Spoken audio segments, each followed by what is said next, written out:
So with this episode and the previous, we're dealing with the problem of husbands that appear to be disengaged from their family. So last week we challenged wives to think about how they can get in the way and actually contribute to the problem. And this week we're going to challenge husbands, because if this is your situation, you've both contributed. You've both bought into what you've created, even if you don't like it now. Welcome to the Only You Forever podcast. If you want to build a thriving, passionate marriage, we've got the research, the truth, and the answers you've been looking for. And now, here are your hosts, Caleb and Verlinda Simone Gendel. Hey everybody, this is episode number 81, and like we said in the intro, this is the second part of a topic that's pretty common and can be pretty difficult for a lot of couples. It's really just the idea that the wife is running the marriage and the family, and the husband is kind of the breadwinner, but not really engaged or involved as much as he would like to be. And we're assuming you want to change that. Mm-hmm. Some kind of dynamic around him being less engaged. Because I just got thinking when we're saying that too, that, you know, she might want him more engaged just as much too, right? Yeah, she might be nagging at him. So just kind of hear us through on this, because there's some interesting psychology that goes on around all of this. And we're going to kind of unpack that today. Mm-hmm. But we want to take a second to offer husbands some empathy, not because it's all your wife's fault, but because we're going to be challenging you today. And I hope that you know our heart is for you. And we're not wanting to be harsh or judgmental on anybody. So maybe you feel like your wife is wearing the pants in the family and you feel disempowered, or you kind of pushed to one side or kind of useless. And that's a really horrible place to be in. So you want to lead, you want to be involved, you want to be engaged? Well, this is for you, buddy. Mm-hmm. So first question, Caleb. Yes. Does your involvement as a husband matter? Okay. And I think that's a good place to start, just so we're not assuming anything, because in case you're a bit of a skeptic and you're wondering if you, like the husband, really need to get on board with this idea of challenging what you've kind of established as your normal in your marriage and getting engaged again, because that's a shift and that's going to be hard to change, right? Mm-hmm. So here's the deal. Even if your wife wants to do everything and run the family and the marriage, the research says that this is not beneficial to her or the family. So your involvement will help both your wife and your family to function better. So let's look at housework for the moment. When husbands are involved in housework, their wives have less psychological stress. They feel more satisfied with their marriages and are overall happier. We have a whole podcast on that episode. What's that? On housework. Yes, that's right. Yeah. But this is from a study that was done in 2007. Yeah, I'm good with that. And this study compared the well-being of wives whose husbands were highly involved in housework with wives whose husbands were minimally involved in housework. And it found that wives whose husbands were minimally involved were 1.6 times more likely to be distressed, nearly 3 times more likely to be uncomfortable with their husbands, and about 2.5 times more likely to be unhappy. So, you know, is it too obvious to say you can affect your wife's happiness by being involved with housework? Well, obviously by the studies, it shows that you can be. Yeah. But I mean, just if you think about it too. Yeah. From your personal experience, Verlinda. Yeah, that's true. Right? Yep. So the odd time that I've got involved has made you happier. The odd time. Okay, let's look at parenting then. So that's housework. Now let's look at parenting, because most of these articles can either do with parenting or housework. Okay. This is another study from 2007, a different study. But this was a research summary article which looked at all sorts of studies, hundreds of articles, listing the benefits of father involvement. So here's 4 key things that they found. Number 1, for kids, there are academic benefits. So school-aged children of involved fathers are better academic achievers. They're more likely to get A's. They have higher grade point averages. They get better achievement test scores. They receive superior grades. They perform a year above their expected age level on academic tests. They obtain higher scores on reading achievement, or they learn more and perform better in school. Wow. Amazing, hey? Yeah. That's hard to believe just from having an involved father at home. Well, but here's the thing, right? Do you think more involved fathers are already more intelligent and have passed on a higher IQ to their kids to begin with? Well, yeah, there's correlation and causation, right? Yeah. So this is what correlates with a more involved father. Okay. Now, causation is a great big discussion. But I just want to say this, though, that if you stop and think about God's ideal plan for marriage is an involved, healthy father, an involved, healthy mother, right? Things happen. Fathers die in the workplace.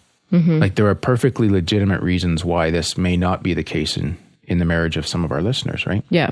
And other things happen because of sin and tragedy, right? And human misbehavior. But it just kind of, to me, it underlines the principle that God's way is the best way. Okay. Without trying to sound cheesy or too simplistic. Yeah.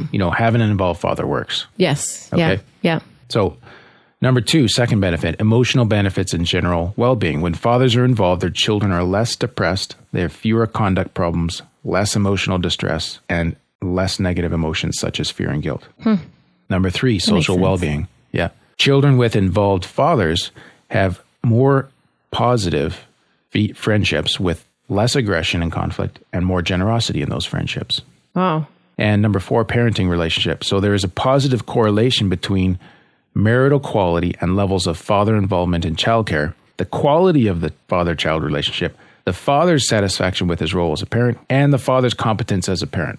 So these are just from... Okay, I didn't quite get that last one. Like, there's a positive correlation between marital quality. Oh, so if the father's involvement. more involved... It affects the marriage. Okay, gotcha. Positively. Yes. Yeah. Okay. Now, I'm sure we could keep going on this idea that involved fathers and husband makes for a better family and marriage. And again, even if your wife has explicitly communicated she doesn't want this, I would tend to challenge her on that. I would suggest you try that. Now, you as a husband, you know how safe or not that may be. Yeah. But, maybe you've just assumed this from some nonverbal communication and you've kind of deduced that this is what she wants, but you've never actually had an explicit conversation with her. Yeah. Or maybe you've just misinterpreted some woman speak. Yeah. And we talk about woman speak in episode 30. But somehow you feel like you've got the signal. And I think it's worth clarifying because you're missing out on all these benefits. Right? Okay. And that's hard to face. And that could be a difficult conversation. And if you're not sure how to do that, check out episode 55. We have the title of that episode is How to Disagree Without Sinking Your Love Boat. It was a very popular episode. I think you'll find it helpful.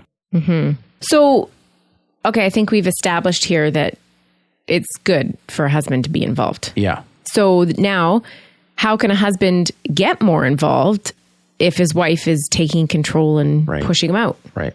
So that's the challenge, is kind of the how-to. So how to get your pants back. Okay. So here's where I got to get my little psychobabble trip in here for Linda, and you can slow me down if it's... So I'll translate it into English? Yeah, if we need that. There's an area of research called identity theory, and it applies to this type of situation. So identity theory says that individuals seek to verify their identity, that is, the person that they see themselves to be, by controlling the situations around them so that these situations match their desired identity. Okay. Which is a really fascinating idea. I mean, you can go all sorts of crazy places with that, right? So it's just the idea I manipulate the situation to reinforce what I want to believe about myself as to who I am. Okay. So, do you have an example? Yeah, you might see this at work. A manager who sees himself as a great problem solver, he actually kind of tweaks the experience of his direct reports so that they're dependent upon him and keep having to come to him to solve problems, to keep underscoring his identity needs. And then he just, feels better about himself. Yeah. Oh, yeah.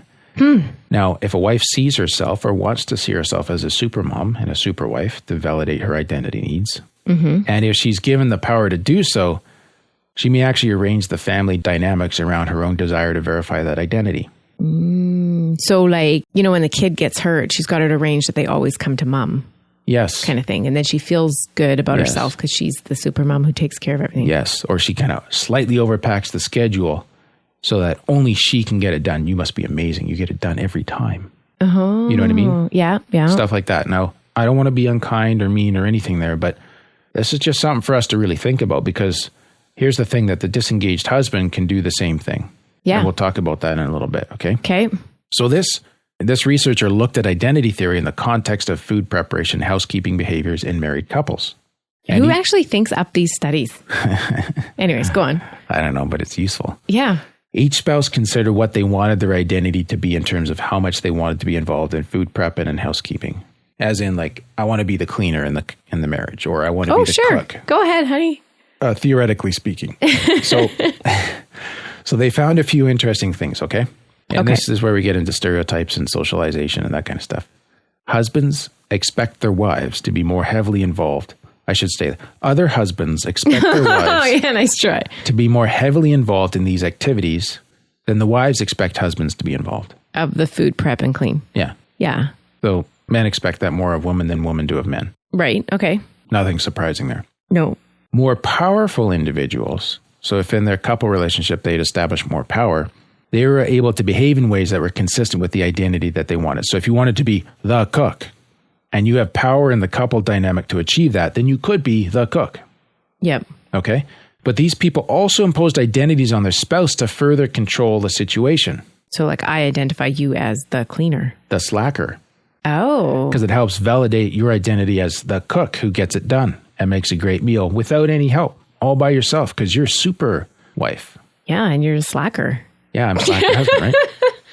Okay. So, this is kind of like controlling whatever, yeah. right? And nobody's being a freak here, but it's kind of freaky at the same time. Okay. You know what I mean? It's just like you get the whole control freak where he comes sliding into your head there, okay? Yeah, yeah.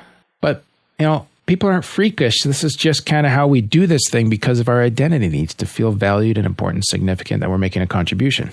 And so you have this one spouse controlling the situation so that they can affirm their own need for a specific identity. And the other spouse is going along with it. They're buying into it. Okay. So the first step for you as a husband to get your pants back is to really stop and think about the identity that you've accepted. That's where I want to go with this. Your acceptance of this and your relinquishment of power have both contributed to where you're at today. So you can't really sit there and say, my wife did this to me. What did she actually do to you? That's my question. Did she threaten you with a knife? You know what I mean? Hopefully not. But you accepted, you bought into this. Yeah. And maybe, yeah. I just wanted to go back a step here and say, your relinquishment of power. The way we're talking here, it sounds like the man has to have all the power. Right. Whereas I think you're thinking more like a complement. Yes, I'm talking about getting to balance, not to male control. Okay. Very good point. Okay. Thank you. So, and that's kind of the thing, right? So the husband accepted this. Maybe the husband even wanted the identity of the disengaged dad so that he could enjoy playing computer games. He could go hunting and fishing all he wanted. He could work super long hours to fulfill his own identity needs as the hero or the manly outdoors man or the successful business guy. Right? Yeah. So it could be possible that you gave her the identity of family leader so that you could go pursue your own identity needs outside of the family and marriage. I don't know. So at which point he may have controlled the situation and set it up right in such a way for his own slackerness. Right. So you can't blame one person. Like, you guys have created this together. Yeah. So don't put this all on your wife. And we challenged wives last week, but right now, husbands, you're just as much a part of what is right now in your marriage. Yeah. Okay. So, Mr. Husband, what's your attitude toward housework and childcare? Because where we go next with this is we find out that the critical component for getting things on an even keel is beginning to unpack what our attitudes are towards these things as males. Okay? Okay. So just bear with me. I'm going to challenge you some more. I don't think any husbands are going to listen to you after this. Oh, they're tough. They can take it. Okay. So this is from another article that looked at, they're probably just thinking as long as their wife doesn't hear it, they'll be fine. 'Cause that's what I would be thinking. Man, I hope Belinda doesn't listen to this episode. Too late, honey. Yeah. So another article looked at the different attitudes that men and women held towards housework and childcare and how that impacts who does what. Okay. Okay. They found one of the reasons women do more childcare and housework is because they have more favorable attitude towards it. I'm thinking probably because they're socialized for that. Okay. Like our girls are running around. We have 3 daughters. Yeah.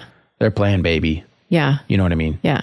And they play with the kitchen set. Now, we don't have boys, but when we have boys over, they're not as involved with the kitchen set. The babies, they're like, where's a car or a truck, or can I see your guns? Yeah. Okay? Yeah. So socializing is happening. The next part, which also makes sense, is that they found that one's own attitude is more important than your spouse's attitude. So let me put that another way. When it comes to who does childcare and housework, Yep. both husbands and wives, they tend to act on their own attitudes and not on their spouse's attitude. So Right. you might think that men should be more involved, but what's actually more important is my attitude towards the housework. Right. Okay. I should say what's not more important, but what's more influential, like in terms of what Yeah. actually happens, is my attitude. Yeah. Okay. So a wife might have that favorable attitude toward her husband helping with housework, but the husband is not likely to act on this unless he also has his own favorable attitude towards housework. I just need to get a negative attitude toward housework Why? because then I wouldn't have to do it anymore. Oh no, I got a pair of pants just for you. So the husband's attitude toward his own role in parenting and housework is more influential than his wife's attitude. Yeah. as to what his role should be. Mm-hmm. So if you're going to ditch your positive attitude toward housework, you're making an assumption that I have a positive attitude and that it's actually going to get done, right? Yeah, what's the chances of that? So, all right, keep going. this is the last final painful point, because as I was writing this up, this is confession time for me, I realized how guilty I was for at least for the early part of our marriage. And I hope I've gotten better over the last few years. But when it comes to housework and childcare, men's attitudes, again, they're more influential than women's attitudes in how the labor is divided. Now, here's the clincher. Men are most likely to leverage their unfavorable attitude towards tasks that are least favored, as in they're not going to do what they don't want to do. Okay. Yeah, that's... Let me just kind of ice this cake with a nasty frosting. So then the next thing they do is they leverage their male dominance against tasks that are most unpleasant. And because men generally in our society have more power than women do, men may be able to resist doing household labor when they do not want to do it, whereas women have to give in. Have to get her done. Touché. Oh. Sorry, guys. Yeah. And that's where I feel guilty because, you know, I definitely had that sense of entitlement that I don't have to do that if I don't want to. Ultimately, it's your problem to get the housework done. Because you're the woman. Confession. So we push the knife in. Let's just twist it slightly. Is it possible that in your marriage, dear husband, that you are the one actually wearing the pants? But the problem is those pants never get off the couch. So you've held power and adopted an identity of the disengaged husband and forced everything back on your wife. And now you're saying, why does she have to wear all the pants in the family all the time? Meanwhile, you caused it in the first place. You set it up. Yep. So we men, you know, we grumble about our wives making all the decisions. Or we even joke about, well, we'll just let the woman decide, ha, right? But whether you kind of pass those things off as a complaint or as humor, the real issue is simply a failure to lead. And you impose that failure by virtue of your male dominance, your male power. So I kind of think that's like having a disengaged dictator, right? So it may not be kind of unpleasant because the dictator's not in there messing around. Yeah. But there's this force of power that keeps your wife busy and running the show and looking like she's making the decisions. But really, it's because you've established an identity that blends male dominance with male disengagement. I think I should just be quiet for the rest of this episode. Am I getting you fired up now or what? Yeah, a little bit. So I can kind of hear it already. Do you want to jump in there, baby? I don't have to male dominate this. Yeah, no, but I think I could get on a rant really easy. Okay. And, well, we're only 18 minutes in, so, and I'm getting near the end. So we got like a couple minutes if you just want to get that off your chest. No, well, okay. In an empathic way. Never mind then. I don't have much empathy at the moment. But like, okay, what my dad said is lead, follow, or get out of the way. Right. Which doesn't necessarily go along with this 100%. But like, if you're not going to lead, don't sit around and complain that your wife is doing the leading. Yeah. Like. Yeah, that's not fair either. No. Yeah. Anyways.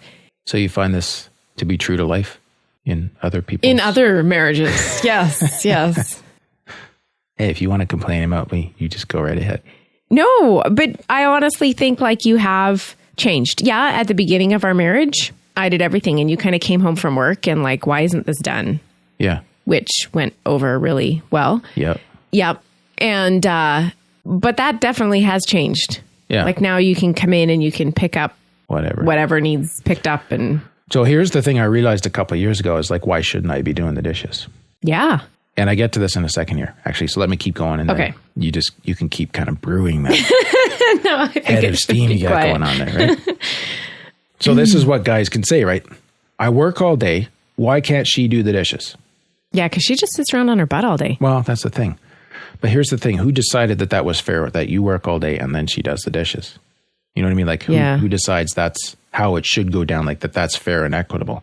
Because so let me sidebar for a sec here, because I saw this crazy show on BBC a few years back about this wife who played Second Life all day.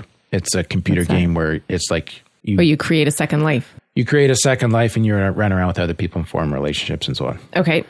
She sat on her butt all day long. She didn't take care of the kids or the home. She didn't go to work, and he had to do everything. He was the breadwinner, housekeeper, and the caregiver in the family. Yeah.